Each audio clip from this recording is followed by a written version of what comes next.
Welcome to Luca and Miguel. Enjoy the video. You start by verifying prerequisites. Make sure your store account country equals the currency you need. Next, backup payment methods and record active subscriptions, because changing country often requires re-entering billing info. Once you've confirmed balances and saved receipts, open the App Store settings and choose Account or Manage Payments. Make this change now, don't linger, so you can add the new local payment method or redeem a regional gift card. This prevents automatic reversion to the old currency.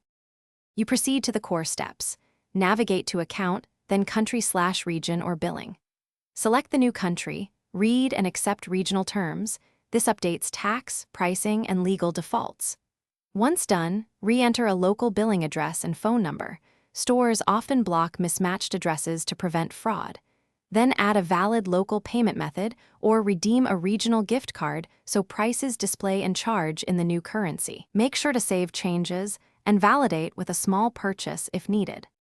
You finish by confirming the change. Open the app listing and verify prices display in the new currency. Perform a small test purchase to confirm charges are correct. If subscriptions were affected, restore them or resubscribe. Make sure billing cycles align to avoid double charges. If you encounter errors, clear the store cache, sign out and back in, or reboot the device.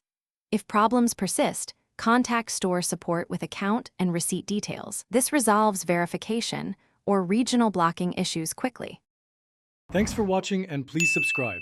It's the best investment you'll ever make.